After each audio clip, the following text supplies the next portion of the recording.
ایک شخص نے چڑیا پکڑنے کے لیے جال بچھایا۔ اتفاق سے ایک چڑیا اس میں پھنس گئی اور شکاری نے اسے پکڑ لیا۔ چڑیا نے اس سے کہا، اسے انسان، تم نے کئی ہرن، بکرے اور مرغ وغیرہ کھاتے ہیں، ان چیزوں کے مقابلے میں میری کیا حقیقت؟ ذرا سا گوشت میرے جسم میں ہے، اس تمہارا کیا بنے گا؟ تمہارا تو پیٹ بھی نہیں بھرے گا۔ لیکن اگر تم مجھے آزاد کو دو تو میں تمہیں 3 نصیحتیں کروں گی جن پر عمل کرنا تمہارے لیے بہت مفید ہوگا۔ ان میں سے ایک نصیحت تمہیں ابھی کروں گی، جبکہ دوسری اس وقت جب تم مجھے چھوڑ دو گے اور میں دیوار پر جا بیٹھوں گی۔ اس کے بعد تیسری اور آخری نصیحت اس وقت کروں گی جب دیوار سے اڑ کر سامنے درخت کی شاخ پر جا بیٹھوں گی۔ اس شخص کے دل میں تجس پیدا ہوا کہ نہ جانے چڑیا کیا فائدہ مند نصیحتیں کرے۔ اس نے چڑیا کی بات مانتے ہوئے اس سے پوچھا، تم مجھے پہلی نصیحت کرو، پھر میں تمہیں چھوڑ دوں گا۔ چنانچہ چڑیا نے کہا، میری پہلی نصیحت یہ ہے کہ جو بات کبھی نہیں ہو سکتی اس کا یقین مت کرنا۔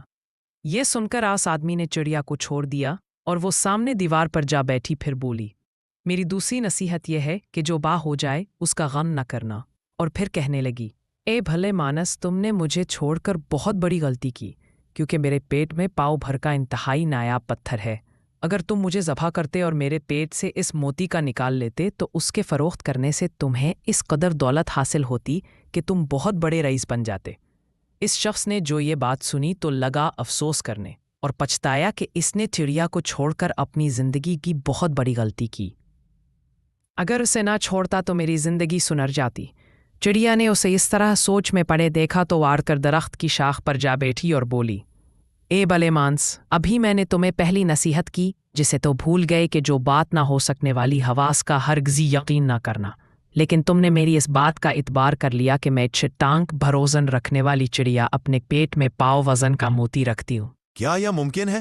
میں نے تمہیں دوسری نصیحت یہ کی تھی کہ جو بات ہو جائے اس کا غم نہ کرنا، مگر تم نے دوسری نصیحت کا بھی کوئی اثر نہ لیا اور غم و افسوس میں مبتلا ہو گئے کہ خامخواہ مجھے جانے دیا۔ تمہیں کوئی بھی نصیحت کرنا بالکل بیکار ہے۔ تم نے میری پہلی 2 نصیحتوں پر کب عمل کیا جو تیسری پر کرو گے؟ تم نصیحت کے قابل نہیں۔ یہ کہتے ہوئے چڑیا پھر سے اڑی اور ہوا میں پرواز کر گئی۔ وہ شخص وہیں کھڑا چڑیا کی باتوں پر غور و فکر کرتے ہوئے سوچوں میں کھو گیا۔ وہ لوگ خوش نصیب ہوتے ہیں جنہیں کوئی نصیحت کرنے والا ہو۔ ہم اکثر اپنے مخلص ساتھیوں اور بزرگوں کی نصیحتوں پر کان نہیں دھرتے اور اس میں نقصان ہمارا ہی ہوتا ہے۔ یہ نصیحتیں صرف کہنے کی باتیں نہیں ہوتی بلکہ دانائی اور دوسروں کے تجربات سے حاصل ہونے والے انمول اثاثے ہیں، جو یقیناً ہمارے لیے مشعل راہ ثابت ہو سکتے ہیں اگر ہم ان پر عمل کریں۔